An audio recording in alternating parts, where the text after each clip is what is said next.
Hello दोस्तों। आज एक बहुत इम्पॉर्टेंट चीज़ पे हम डिस्कस करेंगे। दोस्तों, क्या आपके साथ भी ऐसा हो रहा है कि आप फिगर आउट नहीं कर पा रहे हैं कि कौन से टीचर सही है, कौन से टीचर गलत है?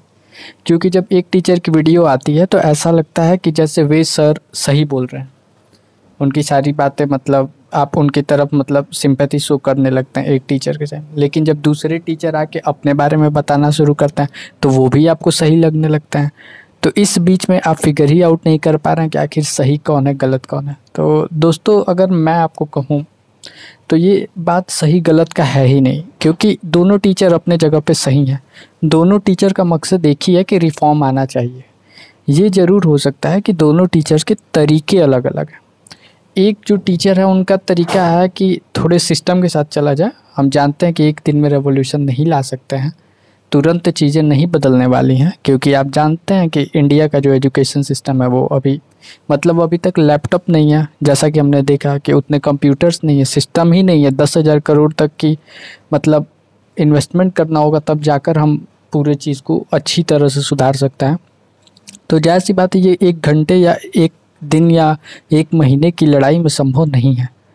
एक सिस्टम के साथ चला जाए तो ऐसा मानना है दूसरे टीचर का, पहले टीचर का। और जो दूसरे टीचर हैं उनका मानना है इमोशन पे। वे भी गलत नहीं है, वे भावनात्मक रूप से बच्चों से जुड़े हुए हैं। उनका भी मानना गलत नहीं है कि भाई बच्चों के साथ अन्याय हो रहा है, हम जितनी जल्दी हो सके उतनी जल्दी करें तो बेहतर है।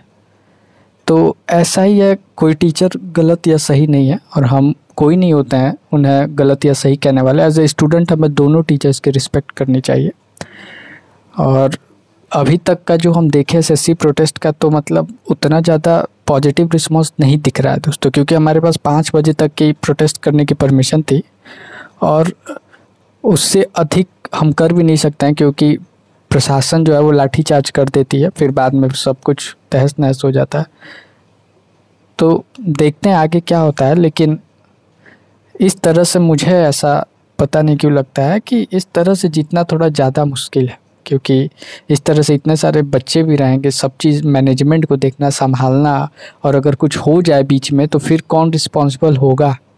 इस तरह से तो मुझे लगता है कि और भी मुश्किल हो जाएगा। पहले में तो कुछ बदलाव आ भी गए थे कि सीजीएल का पेपर टल गया था या और भी चीज़ें, मतलब रिफॉर्म आने की कुछ गुंजाइश भी लग रही थी। लेकिन इस तरह से देखते हैं आगे क्या होता है। अगर इस तरह से हो जाता, क्योंकि गवर्नमेंट जितनी डिक्टेटरशिप दिख रही है, आप देख रहे हैं कि किसी का नहीं सुनना, कुछ नहीं। किसान उतने महीनों तक प्रोटेस्ट करते रह गए थे, कोई रिस्पॉन्स ही नहीं दे रही थी गवर्नमेंट। देखते हैं इस तरीके से